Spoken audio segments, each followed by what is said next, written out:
Magandang umaga po. Malapit na po tayo magsimula sa ating palambahan. Sa lahat po nakakarinig ng aking boses na nasa baba pa, inaanyayahan ko lang po tayo na umakyat at samahan kami dito sa worship hall.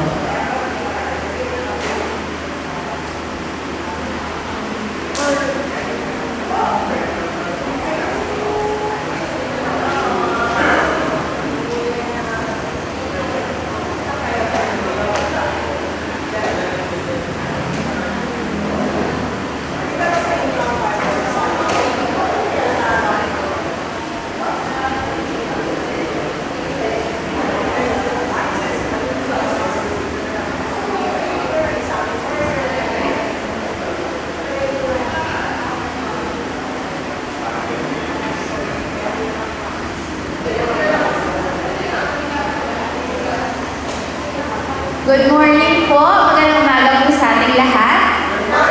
Good morning. Napakarami po natin today. Merry Christmas po sa bawat isa. Tumayo nga po tayong lahat. Tayo po tayo. At batiin po natin ang bawat isa. Umikot po tayo at kamayan natin ang bawat isa. Batiin natin ang good morning at Merry Christmas.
Magandang umaga nga po sa ating lahat.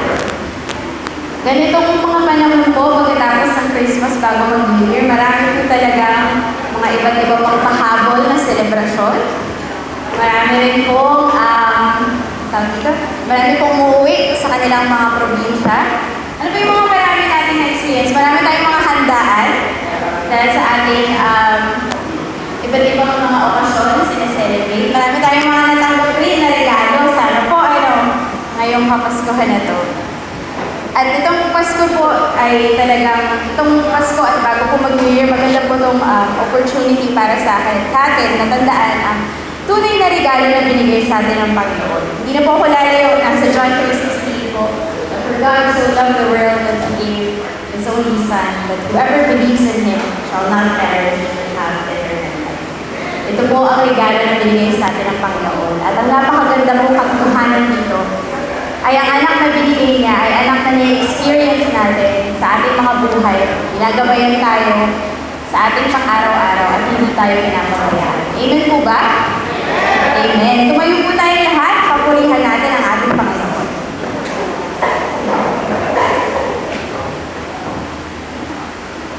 Sorry.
papurihan, pwede namin kayong sambahin, pwede namin ibigay ang aming mga puso sa iyo. Papasalamat kami, Panginoon, sa Pasko na binigay niyo sa amin, kung saan pinaalala niyo sa amin ang kapamanahan ni Hesus Kristo. Salamat, Panginoon, dahil siya ay dinala niyo, binigay niyo sa amin para dumating dito sa mundo upang kami ay iligtas sa aming mga kasalanan. At Panginoon, nagpapasalamat kami sa regalong iyon na natatamasa namin at nararamdaman namin sa aming pang-araw-araw, mula noon hanggang ngayon at sa mga darating. Samahan niyo kami sa linggong ito. Gusto po namin kayong maramdaman. Maaari po tayo po at patuloy tayong manalangin. Tatawagin ko si Erica Dayo para sa our congregation.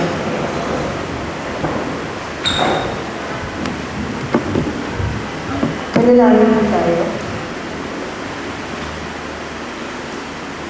You, our Lord, our God, is the faithful God, the God who keeps His covenant of love to 1,000 generations. Aming tapat at makapangyarihang Diyos, kami po ay lumalapit sa iyo bilang isang iglesia na lubos na umaasa sa iyong katapatan. Ikaw ang Diyos na hindi nagbabago. Tapat kahapon, tapat ngayon, tapat magpakailanman. At sa bawat taon na aming dinaraanan, ikaw ang aming sandigan at patuloy kami pupurihin. Thank you, Jesus, because you came for everyone and your love reaches every heart. Panginoon, sinasamba ka namin sa kung sino ka at sa lahat ng iyong ginawa sa amin sa buong taon ng 2025. Nasa huling linggo na po kami at talagang ikaw ay nanatiling tapat at mabuti sa lahat ng aspeto ng aming buhay. You have been our refuge in times of uncertainty, our strength in times of weakness, and our guide kapag hindi klaro yung path na aming tatahakin. Kahit po sa mga panahong kami ay napapagod, naguguluhan o nasasaktan, ikaw ay nananatiling mabuti. We praise you for every provision, every protection, and every unseen work you have done among us. Tunay nga, Panginoon, na ang iyong katapatan ay hindi kailanman nagkulang. Sa harap ng iyong kabanalan, Panginoon, kami po ay nagpapakumbabang humihingi ng kapatawaran. Patawad po sa aming mga pagkukulang bilang iyong anak, sa mga salitang hindi nararapat, sa mga kilos na maaaring nakasakit sa iba. At kung may mga pagkakataong mas pinaiiral namin ang sarili naming opinyon kaysa sa iyong katotohanan. Patawad po sa mga pagkakataong may takot at pag-aalinlangan. Linisin po ang mga Lord at iba sa amin ang pusong handang sumunod at magtiwala sa iyo lamang, wala nang iba. Panginoon, ang aming iglesia ay tuwang-tuwa at lubos na nagpapasalamat kung paano kang kumikilos sa bawat kliyente. Bagamat kami ay dumaraan sa pagsubok sa aspeto ng aming church leadership, sa kabila po ng lahat ng ito, declare that you alone ang head ng aming iglesia, Panginoon. Salamat, Panginoon, dahil ikaw ang umahawak dito at ikaw ang patuloy na nagbubuklod sa amin. Kahit may kakulangan, alam namin ikaw ang magpupuno nito at ikaw ang patuloy na mangunguna sa Lord of Life Christian Fellowship. We lift up to you our church leaders, Lord, our ministry leaders, maging ang bawat kabahagi ng bawat ministeryo. Palakasin mo po sila sa gitna ng bigat ng kanilang tungkulin. Strengthen them when they are weary. Guard their hearts and always encourage them sa kanilang calling, Lord God. Give them wisdom, Lord, para sa bawat desisyon at bawat paghahandang kanilang gagawin para sa iyo at para sa aming iglesia. We pray for unity, humility, and grace among all members, Lord. Turuan mo po kaming magmahal, magpatawad, at maglakad ng makakasama ka bilang isang katawan and anchored sa iyo lamang na aming Diyos. Maraming salamat po, Panginoon, sa iyong patuloy na katapatan sa aming iglesia. Salamat dahil hindi mo kami iniwan sa gitna ng aming maraming pagsubok ng 2025. And as we entrust to you everything ngayong 2026, Lord, our plans, our ministries, our relationships, and our future. We ask that you lead us according to your perfect will. Ang iyong layunin ang maghari sa buhay ng bawat isa. Salamat po, Panginoon, sa walang hanggang pag-ibig, awa at biyaya. Thank you for answered prayers, mga panalangin. Nakita namin ng maliwanag ang iyong pagkilos. At salamat din, Panginoon, sa mga panalangin patuloy namin hinihintay ang sigot. At sa mga panahon ito, Lord, we choose to trust you fully, knowing that you are always working, even in silence, Lord. Pinapanalangin din po namin ang aming bansa, ang aming minamahal na Pilipinas, Lord. We lift up to you our leaders and those in authority. You are a just God, Lord. And nawa, Panginoon, ay talagang mapanagot ang dapat mapanagot. Bigyan mo po sila ng takot sa iyong Panginoon. At sa gitna ng hamon at may mga pagkakahati, we speak hope, Lord. We speak healing and renewal over our land as we look forward 2026. At sa pagpasok ng bagong taon, Panginoon, inaalay namin sa iyo ang aming buong pananampalataya at buong pagtitiwala. Our 2026 is in your hands, Lord. Kahit ano man ang aming harapin, we will choose to trust you. We will follow you, and we will continue to praise you. Ikaw ang Diyos na tapat, at ikaw pa rin ang aming sasambahin magpakailanman. He is before all things, and in Him all things hold together. As we enter 2025 in few days, we will look back and thank you, Jesus.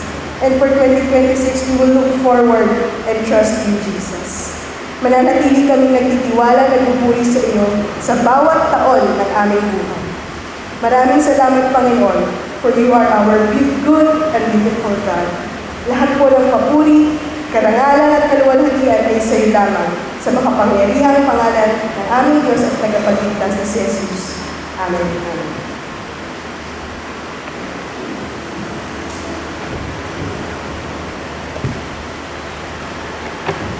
Salamat, Erika. Masaya po ang mga naging celebration natin, no? Sa ating mga bahay, last week din sa ating palabahan, sa ating Christmas party. Nakakatuwa na na-experience talaga natin ang regalo na binigay sa atin ng Panginoon na ang kanyang anak. Pero ang ating Panginoon na yun ay dumating dito, hindi lang para sa Lord of Life, hindi lang para sa mga Kristiyanong matatag, malakas, nagbabaga ang loob, kundi para sa lahat. Sa mga naghihina, para sa mga hindi pa siya makikilala.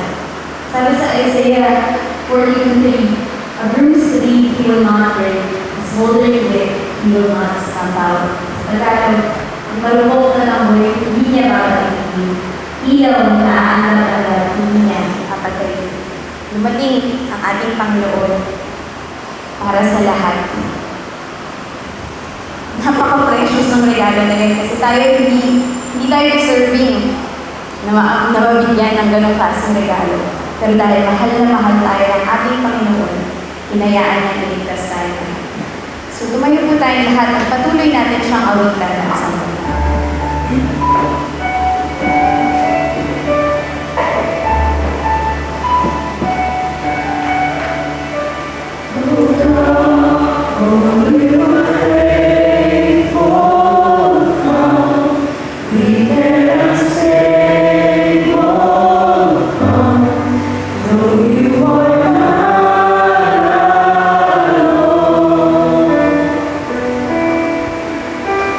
Oh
magdinig sa aming pang-araw-araw.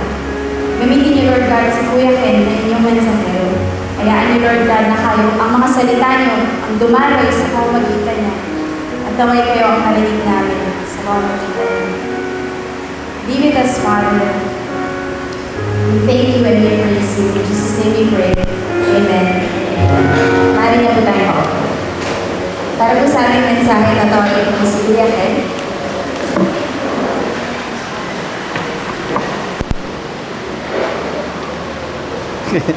Sorry. Kailangan siya dito din. Pag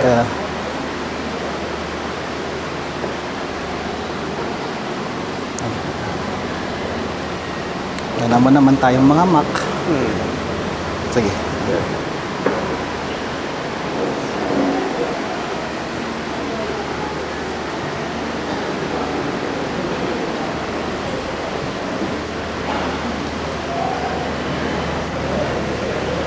Ayan. Ayan, magandang umaga po sa ating lahat.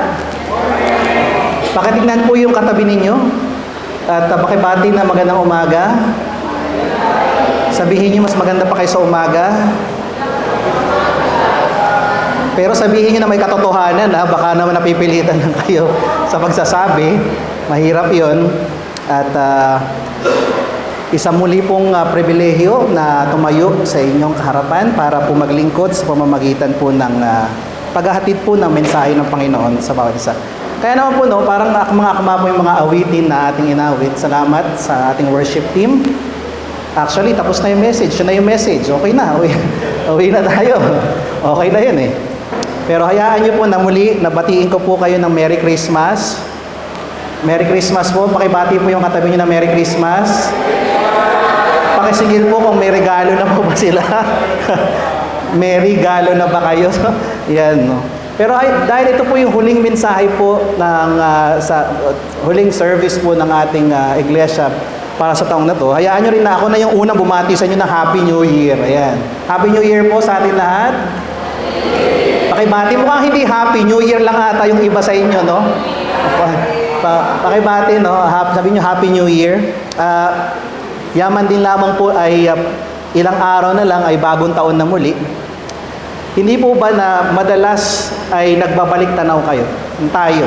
Hindi ko po alam kung ginagawa po ninyo yan, pero ako ginagawa ko talaga is pag nagpo-post ako sa Instagram, wow, millennial kasi ako sorry. Tinitingnan ko yung mga pinost ko kasi usually yung mga pinopost ko, mga significant moments. Kunyari, travel or may nasa ibang lugar ako. Kasi yun yung gusto kong maalala. Pero tayo po ba ay nagbabalik tanaw? Kaya I hope gawin po natin itong habit, no? Yung in English po, retrospect. In Filipino, balik tanaw po. Na bago po matapos yung taon, ay magbalik tanaw po tayo, no? Kamusta po yung naging nakaraang taon po natin?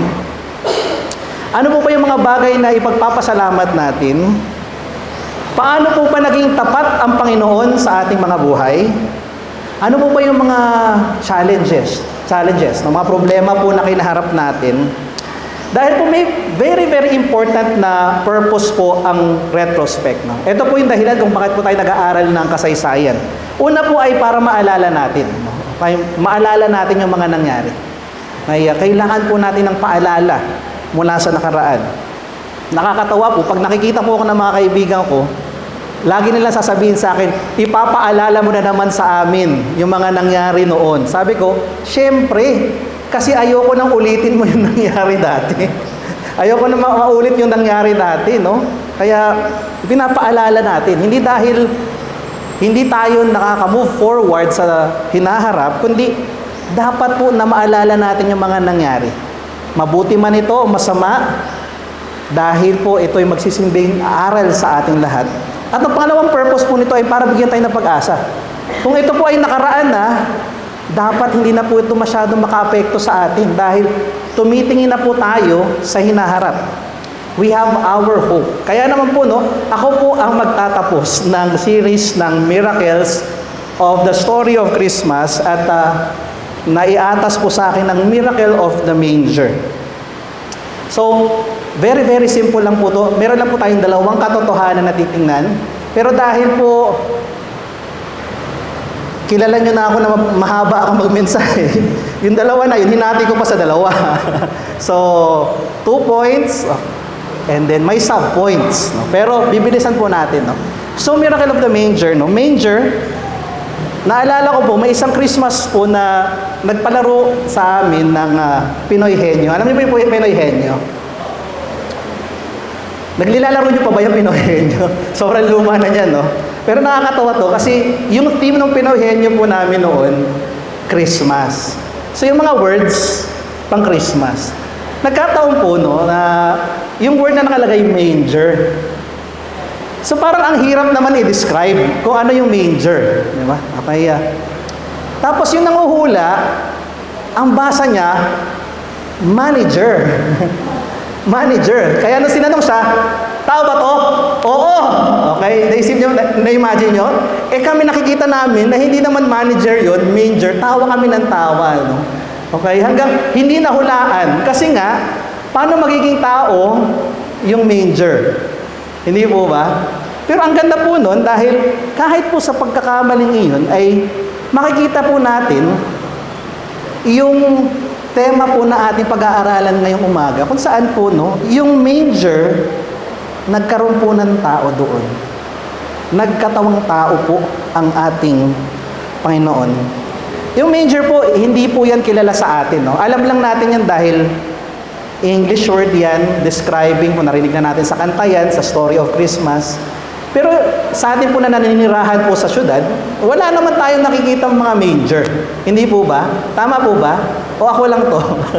Okay, mukhang parang puyat pa kayo Pakitingnan nga, sabihin mo sa katabi mo, bawal matulog. Okay, walang nagsasabi kasi lahat inaantok yata ngayong araw na to. Pero yan po ang ating pagbubulay-bulayan ngayong umaga, the miracle of the manger. Aanyahan ko po ang lahat na tumayo bilang paggalang po sa pagbasa ng salita ng Panginoon. At gaya po na nakagawian po natin kapag ako po ang nagmimensahe, kaya responsive reading po tayo. No? So mauna po ako magbasa, naka-highlight po, kayo po ang magbabasa. Malinaw po ba yung instruction? Sige po. Ang teksto po natin ay manggagaling sa John 1 verses 1 to 18. Mag-umpisa na po tayo. In the beginning was the Word, and the Word was with God, and the Word was God. All things were made through Him, and without Him was not anything made that was made. The light shines in the darkness, and the darkness has not overcome it. He came as a witness to bear witness about the light, that all might believe through Him.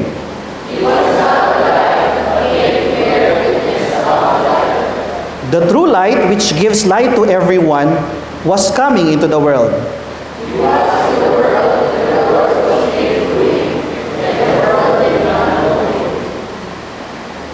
Verse 11, He came to His own, and His own people did not receive Him.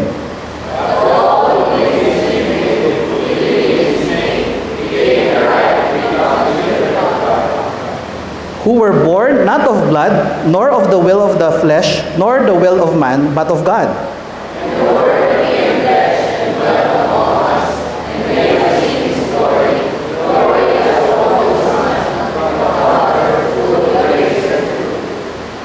John bore witness about Him and cried out, This was He whom I said, He who comes after me ranks before me, because He was before me.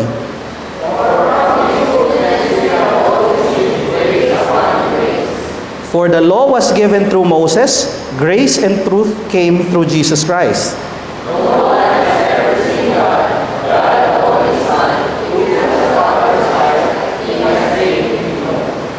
Thanks be to God for the reading of His Word. Maaari na po tayong makaupo.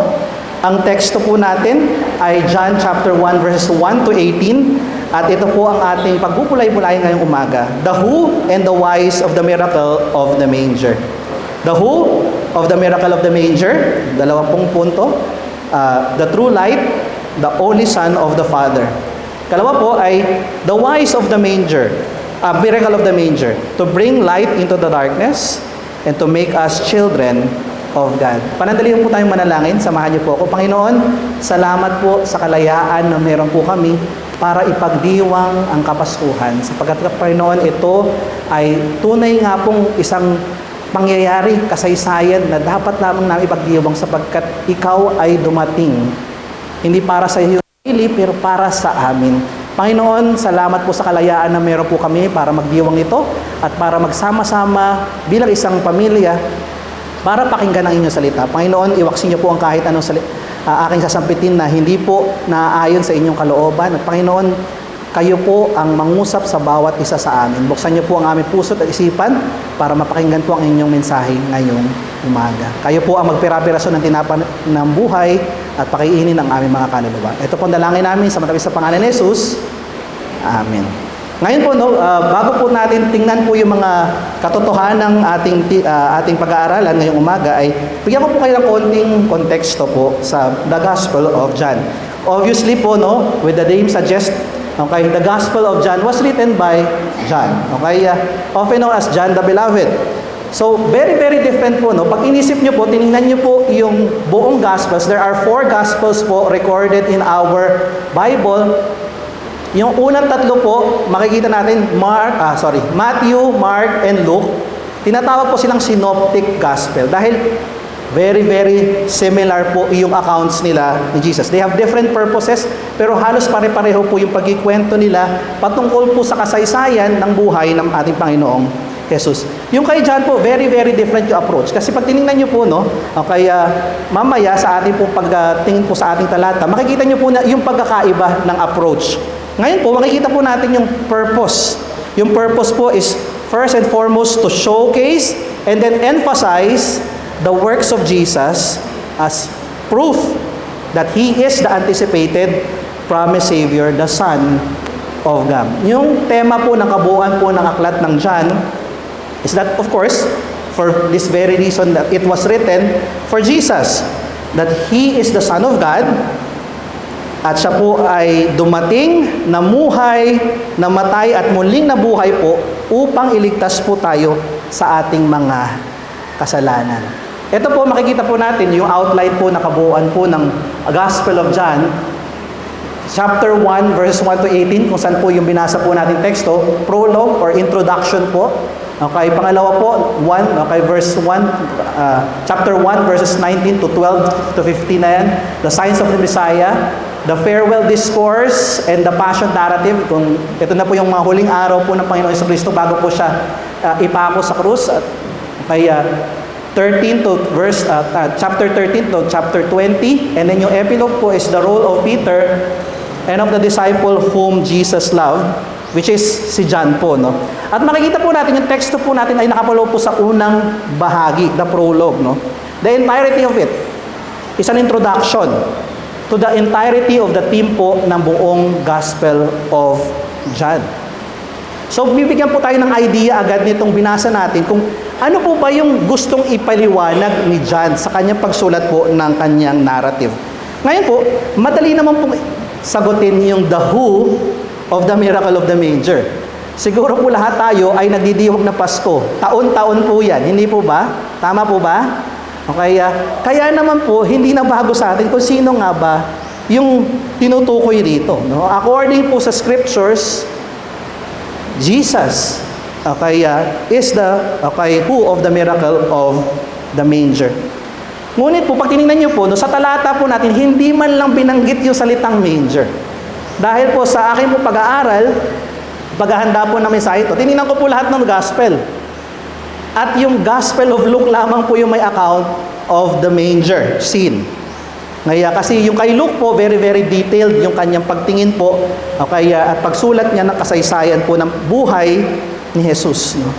And yung manger po, kasi kung isipin niyo po yung miracle of the manger, ano ba yung miracle na yan?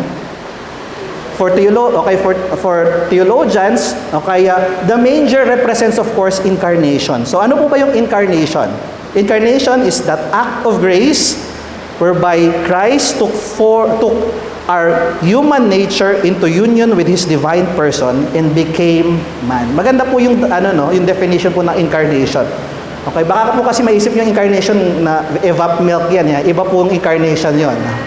Pero mukhang hindi kayo nag-groceries at tumitingin ng evap milk, no? Alam niyo naman yun, okay. mabuti naman, may nakakaalam po ng incarnation evap milk, no? Pero the incarnation mo, no? Okay, God in human form. At napakaganda po yung pag-aralan niya, no? Kasi po pag tinignan niyo po yung Gospel of John, okay, makikita po natin na yung prologue, itong bahagi po natin po pinagbubulay-bulayan ngayong umaga, ay very, very familiar po sa mga Jewish readers ni John. O kung makikinig po isang Hudyo, sabi niya parang familiar itong binabasa ko, no? Okay, because we have to understand po na yung structure po na ginamit po ni John as a Jew, okay, fits po, no? Okay, the tradition. Una po, yung structure niya parang poetry.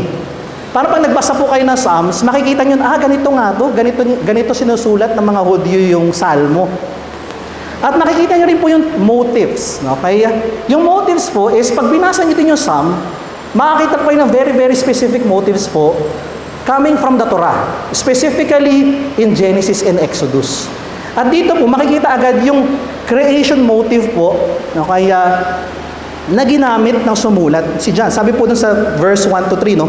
In the beginning was the Word, and the Word was with God, and the Word was God. He was in the beginning with God. All things were made through Him, and without Him was not anything made that was made. Creation, agad, makikita po natin. Pero yung in the beginning, pansinin niyo po, no? Pag tinignan po natin yung Genesis chapter 1, verse 1, in the beginning, God created the heavens and the earth. And makikita po natin dito yung theme na yon, nagpa-parallel. There is a parallel between, of course, the structure and the writing of John and Genesis 1. And then, magkukontinue po tayo, no? Because not only was God the creator, He is the giver of life. Sabi po sa John chapter 1, verses 4 to 5, in Him was life, and the life was the light of men.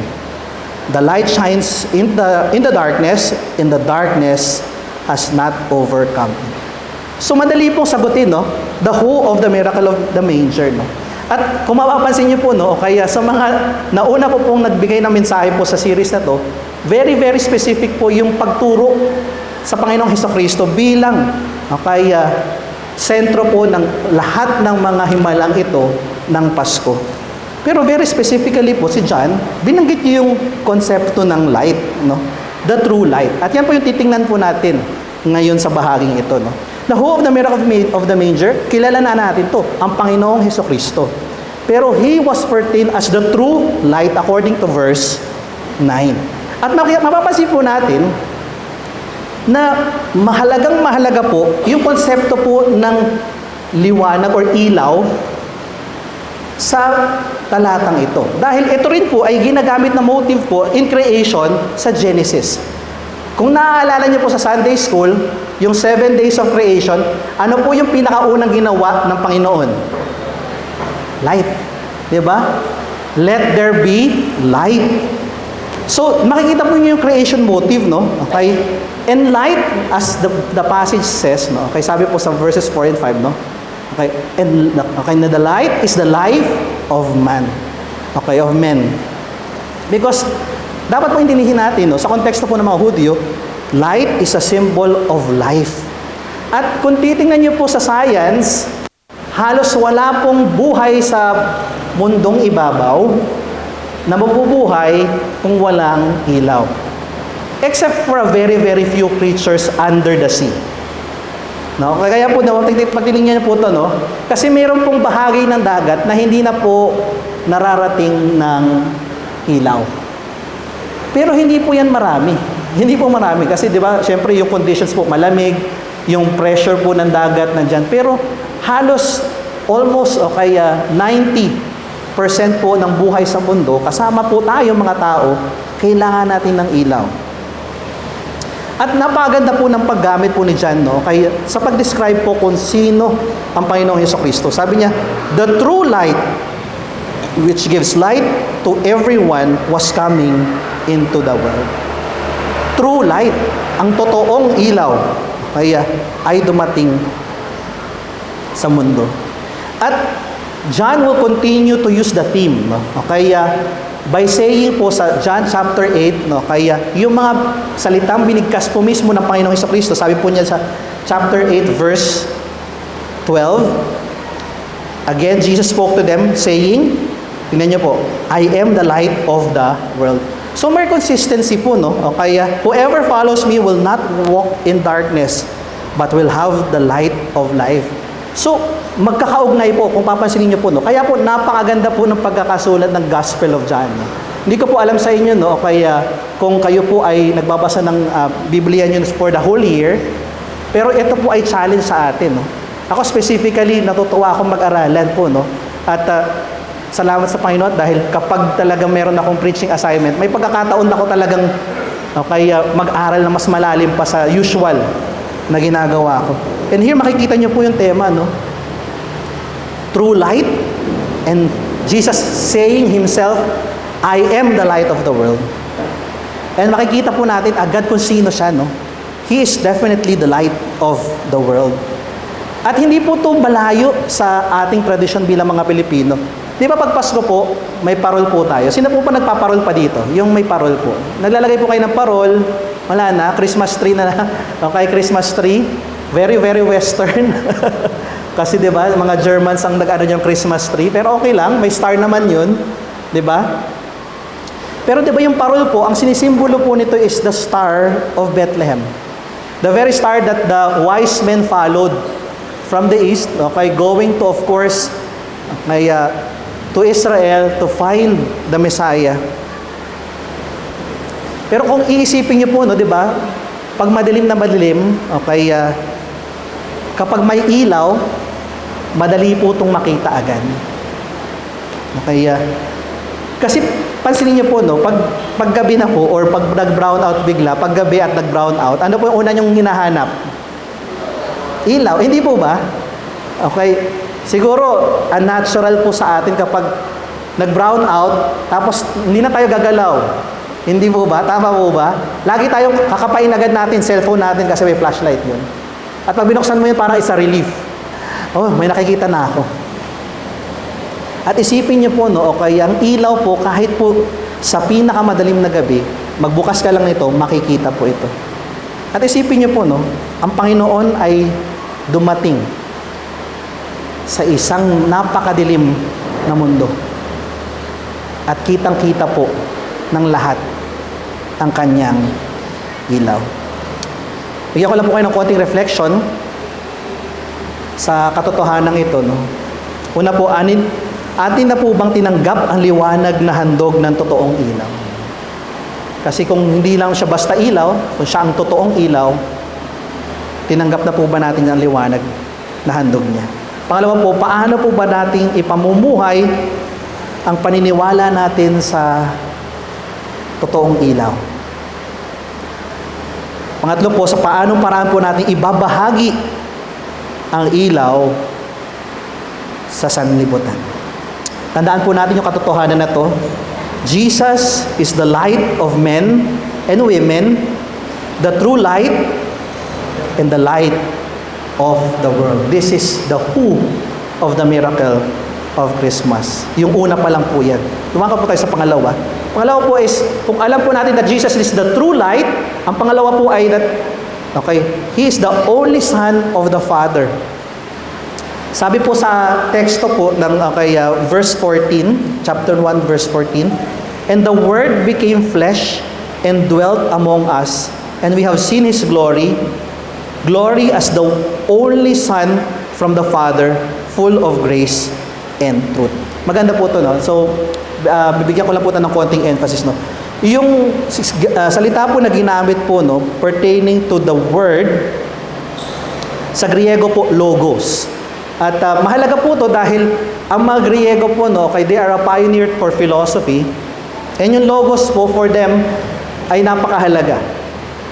At kapag binasa po ng isang Hudyo at ng isa pong Griego, nung panahon na yun, ang Gospel of John, mapag-iisip po sila, no? Kasi for the Greeks, yung logos ay napakahalagang konsepto. This is the intangible, abstract, okay, source of everything basically sa philosophy, no? For the Hebrew, Pag sinabing the Word, okay, it is the utterance of Yahweh. May parang pag nagsalita, okay, kaya nga pag, di ba, may mga propeta, ito ang sinasabi ng Panginoon. Okay, this is the word of the Lord. Okay, very, very specific yun. At they give, okay, high value sa mga salitang iyon. Ngayon, pag tinignan niyo po, no, parang, paano to? Okay, for the Jewish mind, okay, it makes sense. The Word became flesh. Paano kaya yun? Kasi alam ko, ang Panginoon, si Yahweh, okay, alam ko na nandiyan siya, alam ko na nag-i-exist siya, alam ko ang salita niya, pero hindi ko pa siya nahahawakan, nakikita with our senses. At ganun din po sa mga Griego. Kasi yung logos po, parang abstract po yan, hindi po natin kayang i-sense. Pero naniniwala sila na this is the source of everything. Kaya naman po, no, okay, pag tinignan po natin to, napakaganda po ng imagery na ginamit ni Apostle John.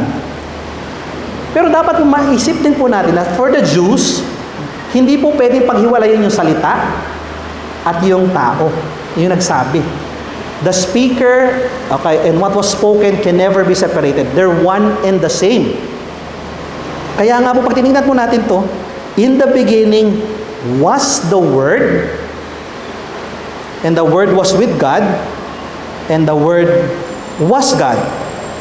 He was in the beginning with God, all things were made through Him, and without Him was not anything made that was made. Kung atin pong hihimayin po yan, yung verse 1, in the beginning, makikita po natin muli yung parallel sa Genesis 1. In the beginning was the Word. Okay, sa verse 1 po yan, no? Okay. And the Word was with God. Yung salita ay kasama ng Panginoon, showcasing the divine mystery of the Trinity. And the Word was God, emphasizing that the Logos is God Himself. At maganda po yung repetition, pati sa verse 2 po, no? He was in the beginning with God. Na yung salita, the Word, okay, was there at the beginning. And then yung role po sa verse 3. All things were made through Him. Lahat po ng nilalang ay sa pamamagitan niya. Walang creation kung wala ang salita. Kaya nga po, magandang balikan yung Genesis 1. Nung ginagawa po ng Panginoon ang buong sansinukob, ano po ba yung ginamit niya? Naghulma po ba siya? Hindi, nagsalita siya. And there, okay, let there be light, and there was light. No? Let there be animals. Okay, let there be birds. Sinasabi, the utterance. And napakaganda po nung katotohanan na yun. Kasi ito po, no, okay, yung mystery is that itong salitang ito, the Word that is God, became flesh. The Word became flesh and dwelt among us. Sabi po ng verse 14. At makikita po natin na in the creation story po, yung highlight po ng creation is the creation of humans. Okay, meaning sa storya, parang, peak na yon. Okay, ginawa na yung mga tao, no? And then, nagpahinga na ang Panginoon. Hindi po ibig sabihin na ang pinakamahalagang ginawa ay ang mga tao, kundi highlight lang ng creation, patapos na. Nasa top na siya. Tapos na ako, patapos na ako. Pero tingnan niyo po yung highlight po ng verse, kasi itong verse 14 po yung highlight ng entirety of the prologue, from 1 to 18, yung 14 po yung highlight, He became human. Nakita niyo po yung parallel doon, no? And this is exactly the miracle of the manger. God becoming human. Yung abstract, the Logos, became flesh, tangible. Isipin niyo po yun, no? Yung hindi mo nakikita, yung hindi mo nararamdaman, ngayon nakikita mo na. Nahahawakan mo na. That's why we can exclaim, Emmanuel, God with us. Kaya po no, pansin niyo po no, ang ganda po nung kanta, yung alam niyo po yung Mary Did You Know na kanta. Pang Pasko din yan no. Di ba parang ang ganda lang nung message ng salita no. Parang Mary, while you're of course holding this child basically, and this is God himself. And this is the miracle of the manger. God becoming flesh. Historically po, ang Panginoon po, minanifest niya ang sarili niya in many ways. Nandyan po ang mga anghel, nandyan po yung mga himala, nandyan po yung mga propeta, pero ngayon, the very infinite, almighty creator of the universe became flesh. Yan po yung core ng storya po ng kapastuhan. He is the only Son of the Father, and He was born in a manger, full of grace and truth. Bakit po full of grace and truth? Dahil po sa katotohanan na ang kaligtasan ay dumating na. Sabi nga po sa John 14:6, no? Jesus said to him, I am what? The way, the truth, and the life. Alam na po natin yung life kanina. He is the light, the true light, and it is equal to life because He is the author of life. And now we have the truth. He came full of grace and truth. And the grace comes from providing the way. Isipin niyo po yun, napakaganda pong mga katotohanan na yun. The mystery of salvation is shown in the unexpected arrival of the King by being born in a manger, far from how humanity, the Jews, and everyone else has anticipated. Di ba nagulat na lang sila parang, ha? Dumating na yung Panginoon? Hindi ko po alam sa inyo kung paano nyo po tinitingnan ng Kapaskuhan, kung lagi na lang po na, magre-regalo ako, gagastos ako, magkakainan, mag-games. Pero I hope and I pray na next time po na tayo mag-celebrate ng Pasko, tingnan po natin, magbigay po tayo ng oras para tingnan kung sino nga ba yung sineselebrate natin. Kasi hindi po basta-basta sa nakikita po natin ngayon. Reflection po, no?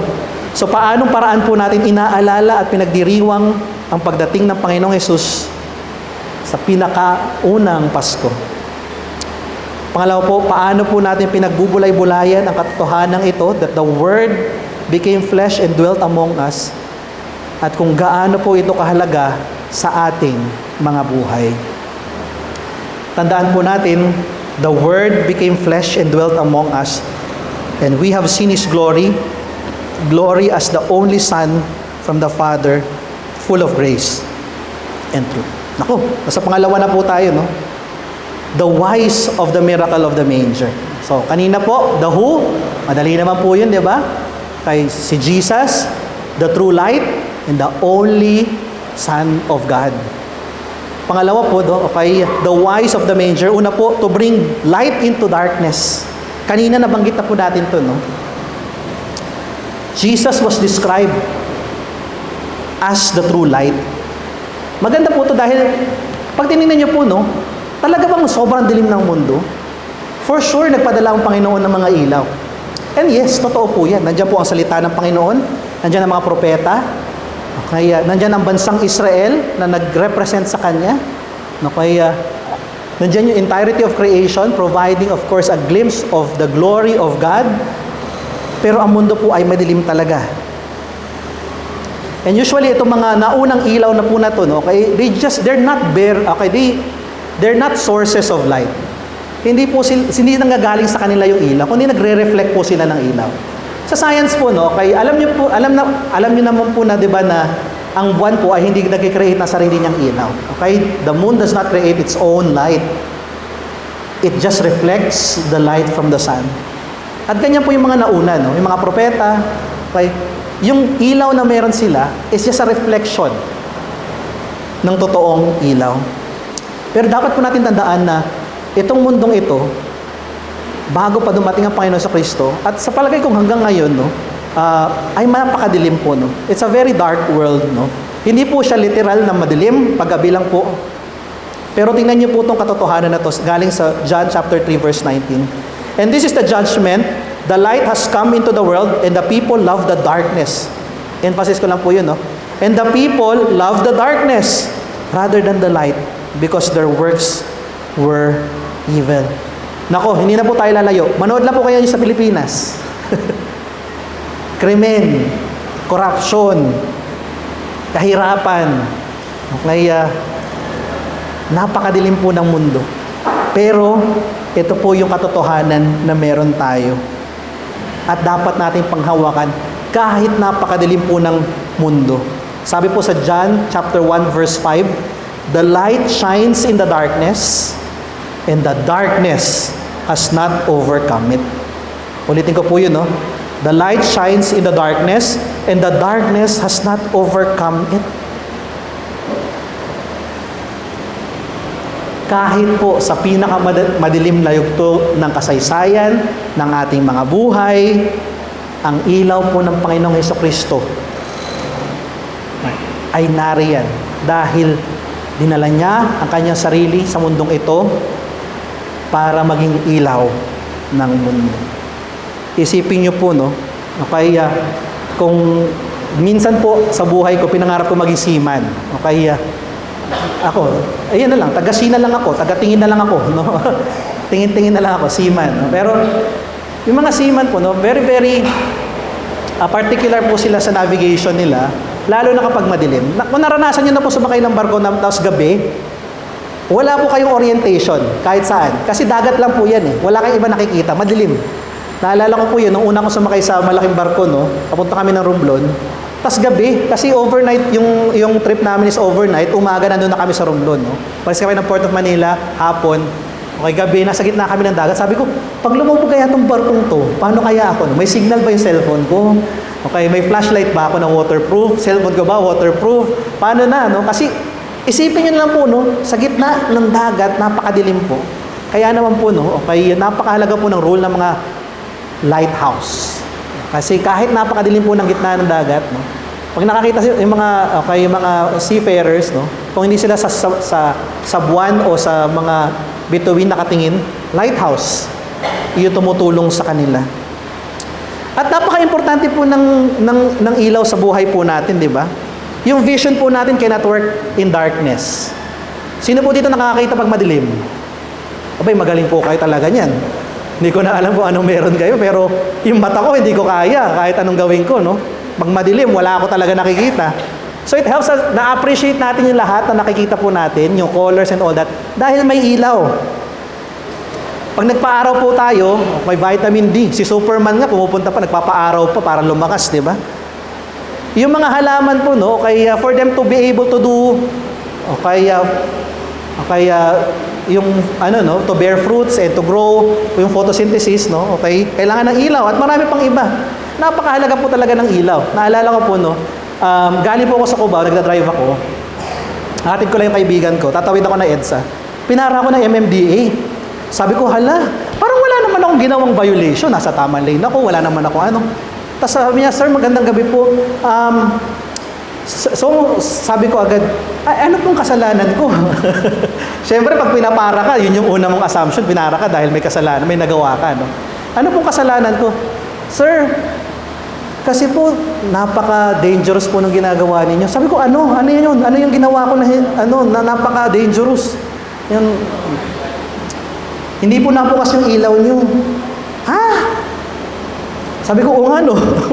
In-on ko yung ilaw ko, no? Tapos sabi niya, saan po ba kayo papunta, sir? Tatawid lang ako ng EDSA. Sabi niya, sige, sir, ano na lang po to, warning. Pero lagi po kayo magbukas ng ilaw kasi kahit po maliwanag, wala po kayong ilaw, kahit malaki po yung sasakyan, di po kayo nakikita ng kahit sino. At totoo po yun.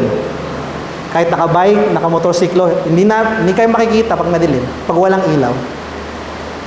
Ganyan po kahalaga yung liwanag. And Jesus was bringing this light to a dark world. At dahil po sa ilaw nito, may pag-asa. Hindi po ba pag may nakakita ka ng ilaw, ay, salamat naman. Di ba pag nag-brown out, tapos nagbukas ulit yung ilaw, natutuwa tayo. Pero ngayon ata, nagagalit yung mga tao kasi walang internet naman, kasi nag-restart yung modem pag nag-brown out. Pero di ba natutuwa tayo pag naririnig niyo yung mga kapitbahay yung humihiyaw din pag nagka-ilaw na eh. Ganyan po kahalaga yung ilaw. We live in a very dark world. We need the hope that this light brings. Sa gitna po ng kadiliman at kasamaan po ng mundo, tayo po ba ay umaasa sa ilaw na dala ng totoong ilaw? Sa paanong paraan po ba natin ipamumuhay ang ating pagtanggap sa ilaw ng mundo? Tandaan po natin yung katotohanan na to. And Jesus spoke to them saying, I am the light of the world. Whoever follows me will not walk in darkness, but will have the light of life. Diba? Konti na lang, matatapos na ako. Kala nyo, matagal to, no? Surprise, surprise. Okay.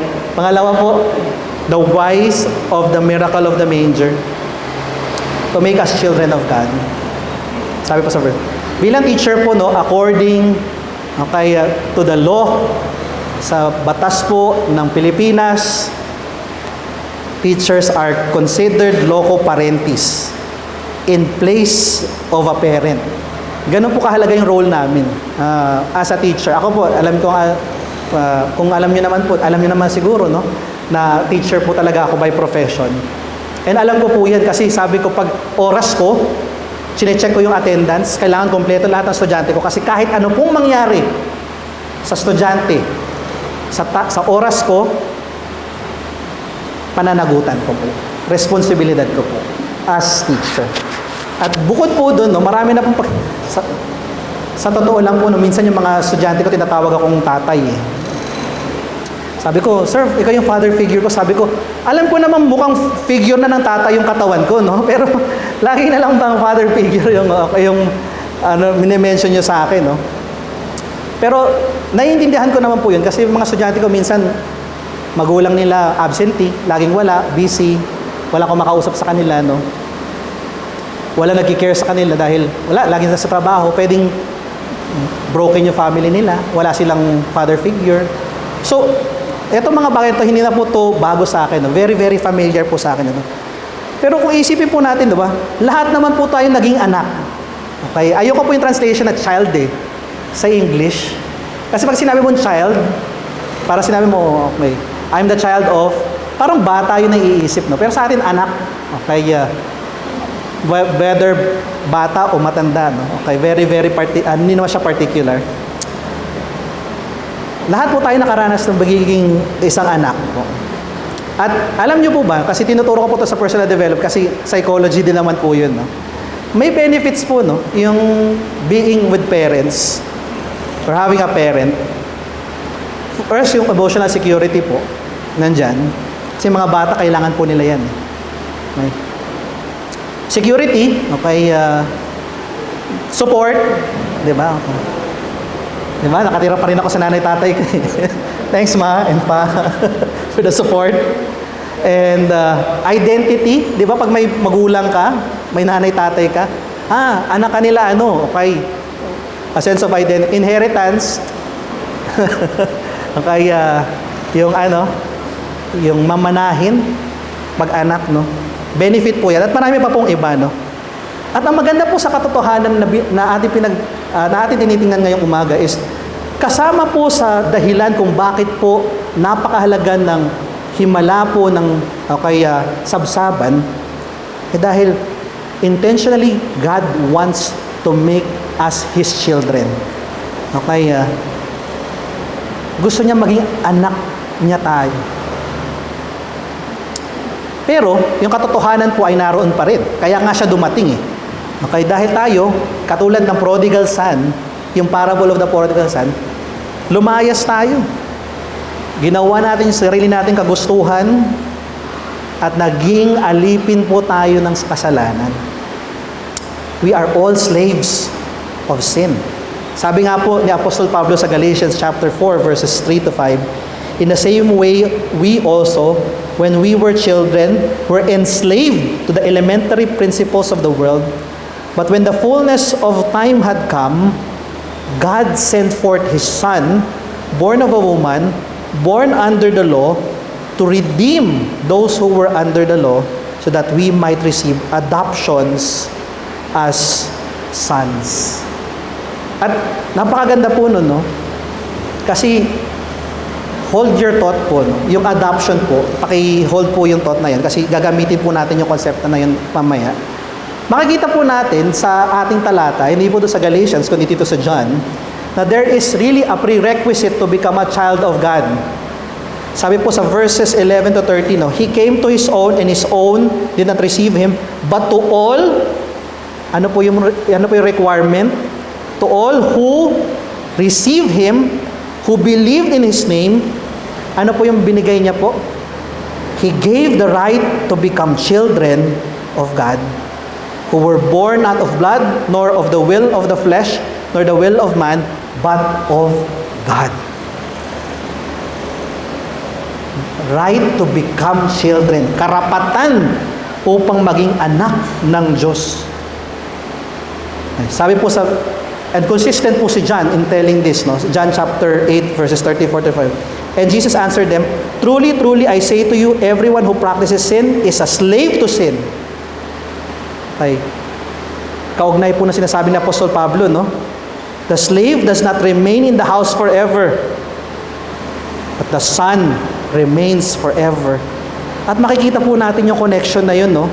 Nang sinasabi ni Apostol John, at consistency po sa sinasabi po ni Apostol Pablo, that to become, para maging anak po tayo ng Diyos, kailangan po ampunin tayo papunta sa pamilya ng Diyos. At bilang mga Pilipino po, may stigma po tayo sa adoption. Tama po ba? Insulto yan sa atin eh. Diba? Sa telenovela, naririnig nyo to, ampun ka lang. Okay? Wala kang karapatan, ampun ka lang. Diba? Yan yung sinasabi na sa mga telenovela. Kaya naging stigma yun, diba? Parang ayaw ng mga tao, ayaw ng mga Pilipinong na malalalamang ampun sila. May kaibigan ako, nalaman niyang ampun siya. Nagwala talaga siya. Pero ngayon okay na siya. Kasi na-realize niya, blessing pala yun. Blessing pala yun. Dito po makikita natin, no, na God adopts us to His family and gives us ano yun? Kasi tama po yung ginamit na salita eh. The right to become children of God. At yung karapatan na yun po ay binibigay ng korte sa Pilipinas o kahit saan po sa mundo pag nag-aampon. Korte po ang nagsasabi. Legal mo ng anak yan, yung pag-adopt mo.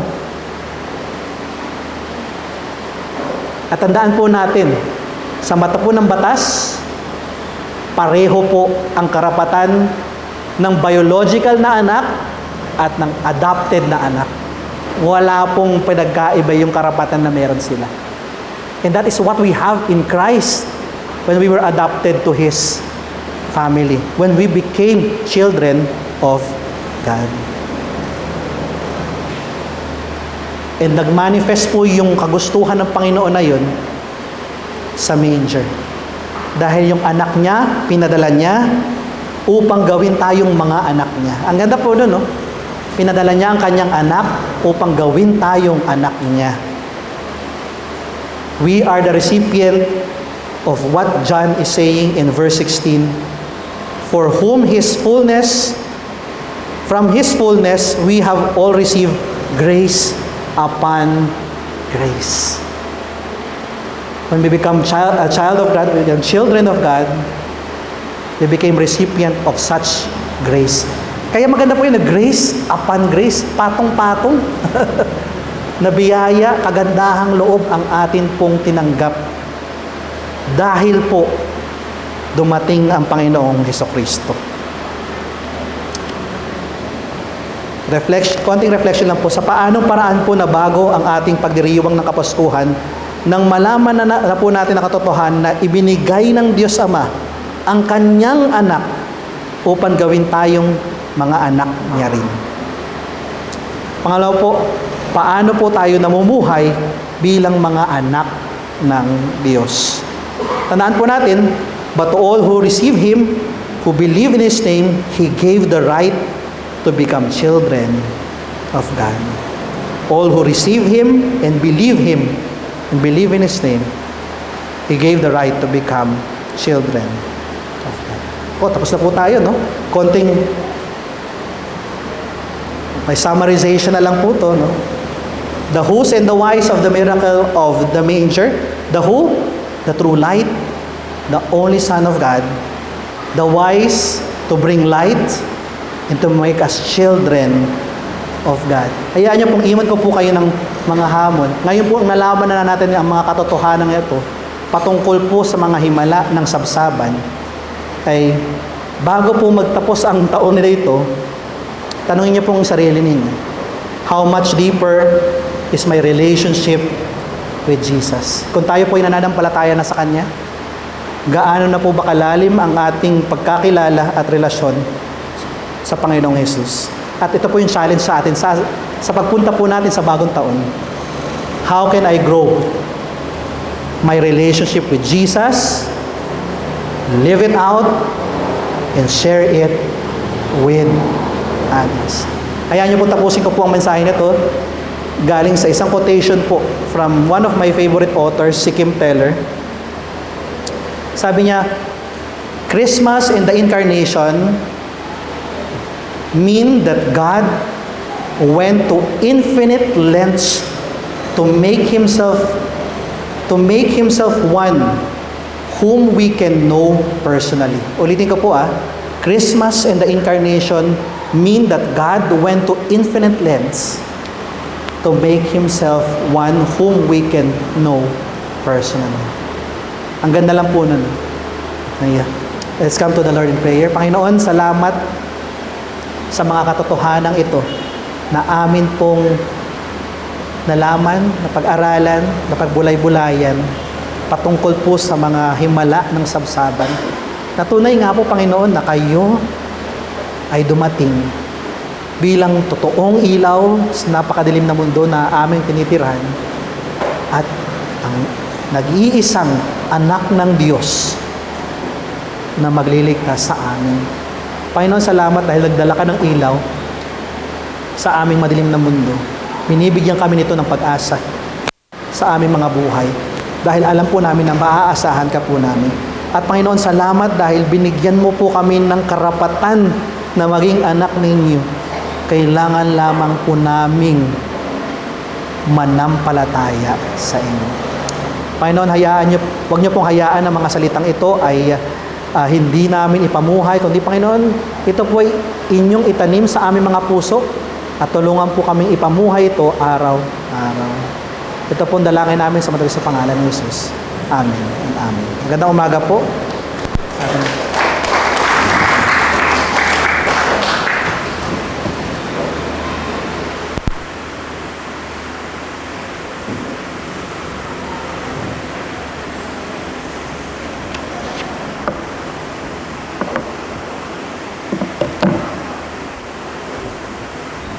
Maraming salamat sa mensahe ng Panginoon.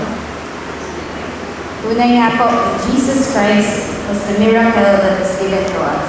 He came down to earth to be our light in the darkness and made us His children. This is the miracle who has made Himself one who we can know personally. And in response, let us worship and glorify His holy name. Tumayo po tayo.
Patuloy po ang ating worship service sa darating na taon kung saan pangungunahan tayo ni Aking Mamale sa ating first Sunday of 2026. 9:30 pa rin po ang ating worship service at ang ating preacher po nun ay si Janina at ang topic text na ay nasa Justice and Social Advocacy or passages from Isaiah 1:17, Psalms 106, and Zechariah 7. Pagkatapos po ng ating panambahan, patuloy po natin gagawin ang ating first Sunday of the month na lunch fellowship. At pwede po tayo magdala ng food to share para po sa ating potluck. Pero again, kung wala po tayong madala, ay welcome pa rin po tayo na sumali sa gawain.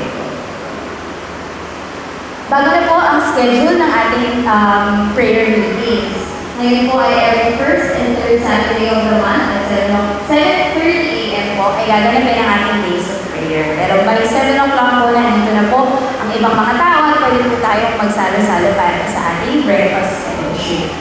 Ganun din po, nagbago rin po ang schedule ng ating Kids Sunday School. Every second and fourth Sunday of the month na po sila at 8 o'clock a.m. Diyan pa rin po sa baba. Para po sa lahat din ng members ng ating Praise and Worship Ministry team, gaganapin po ulit ang ating worship night sa January 9, this is a Friday, from 6 o'clock p.m. onwards. So, dito po sa Lorna Carmen. Pero kasama po natin ang Batasan Praise and Worship Ministry team din sa gawain po na ito. So, meron po tayong dinner fellowship para sa araw po na yun. So, lahat po ng miyembro ng Praise and Worship Ministry team ay inaalagaan po namin na lumalo para po tayo ay makapag-celebrate ng ating first worship night of the month. May ilan po na nag-celebrate ang kanilang birthdays this week. So, January 2 po ay birthday ni Lender. Ano po ba siya? Wala siya. February 1. Okay. So, lagi itong mali, no? Okay. February 1 si Lender, so napaga po tayo ng isang buwan. Pero si Emma po, tama to. Si Emma na yung birthday sa January 3. Wala po siya ngayon, pero pwede po natin siyang batiin sa message. Meron po ba tayong first time visitors? Parang wala naman po tayong first timers, no? Pero mamaya po, bago tayo lumiwahi-wala ay magkamayan po tayo. Patuloy po si Willen para sa ating dinner.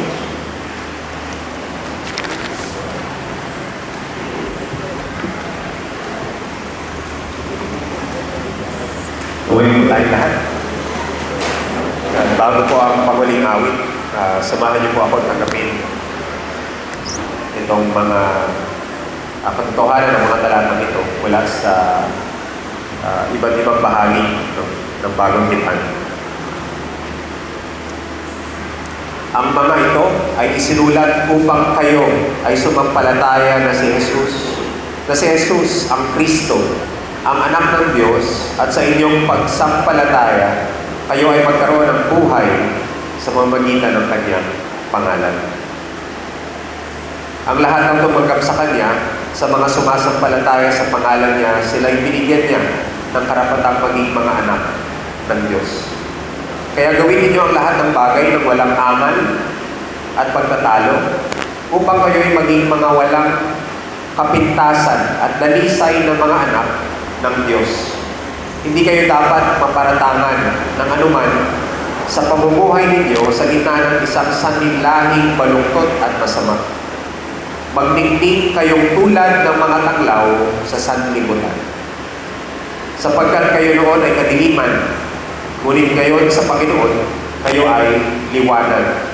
Mabuhay kayo bilang mga anak ng liwanag. Sa Kanya na may kapangyarihang mag-ingat sa inyo upang hindi kayo mapahamak at may kapangyarihang magharap sa inyo ng walang kapintasan at may lubos na kagalakan sa harap ng Kanyang kaluwalhatian sa isang Diyos na ating tagapagligtas sa pamamagitan ni Jesucristo ating Panginoon. Sa Kanya ang kaluwalhatian, karangalan, kapangyarihan at kapamahalaan bago pa nagsimula ang panahon, ngayon at kailanman. Amen. Manatili po tayo nakatuloy para sa Panginoon.